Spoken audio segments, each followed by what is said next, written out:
कबले जइबे सरऊ करे कोरोनमा। दोस्त, मैं गीतकार शाकी अपने चैनल न्यू सिंगर सपोर्ट के माध्यम से मैं आपके लिए आज एक कोरोना पर फुल फ्री सॉन्ग भोजपुरी में लेकर के आया हूँ। बहुत ही दर्द भरा है, तो चलिए पहले इस सॉन्ग का मुखड़ा सुनते हैं। और यह सॉन्ग किस ट्रैक पर है, वो ट्रैक, उस ट्रैक का लिंक, यूट्यूब का लिंक जो है मैं इस वीडियो के नीचे डिस्क्रिप्शन में जो है डाल दूंगा।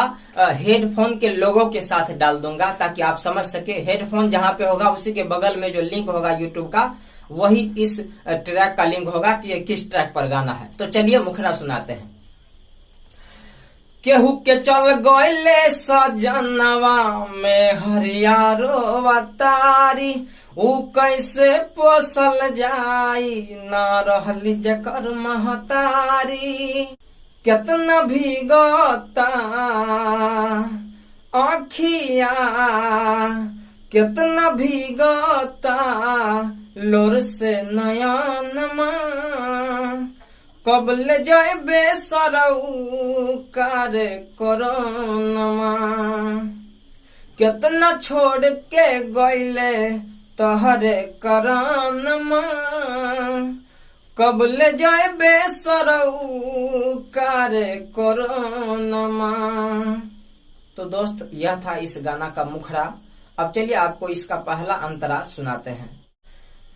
काहे लोगवा के यतना मुआवा तारा रे, भगवान मो के चकमा देखावा तारा रे। काहे लोगवा के यतना मुआवा तारा रे, भगवान मो के चकमा देखावा तारा रे। तू देखावा तारा रे, नहीं जाता केहू मंदिरवा, नहीं जाता केहू ओकरो शरणमा। कबले जइबे सरऊ करे कोरोनमा। कितना छोड़ के गइले तोहरे करानमा। कबले जइबे सरऊ करे कोरोनमा। तो दोस्त, यह था इस गाना का पहला अंतरा। अब चलिए इस गाना का दूसरा अर्थात लास्ट अंतरा आपको सुनाते हैं। तो इस लास्ट अंतरा में मैं एक जगह, मान के चलिए एक जगह सिंगर प्रदीप का नाम ले लूंगा, मतलब किसी भी एक सिंगर का नाम ले लूंगा। वहां पे आप अपना नाम डाल सकते हैं, वो सिंगर का नाम हटा करके मैं एग्जाम्पल के लिए किसी सिंगर का नाम इसमें डाल दूंगा, ठीक है। जे कबो नाही रोवले उ बेटा रोवता, दुखियारी से डॉक्टर नेता रोवता। जे कबो नाही रोवले उ बेटा रोवता, सिंगर प्रदीप डॉक्टर नेता रोवता।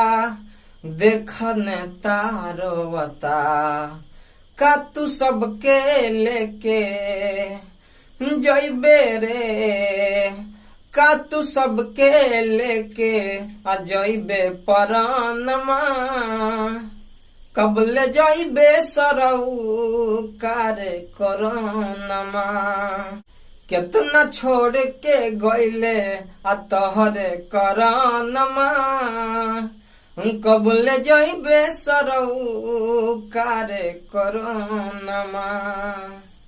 तो दोस्त, यह गाना बिल्कुल फुल फ्री है, आप इसे गा सकते हैं बेहिचक, मेरी तरफ से कोई रोक नहीं है।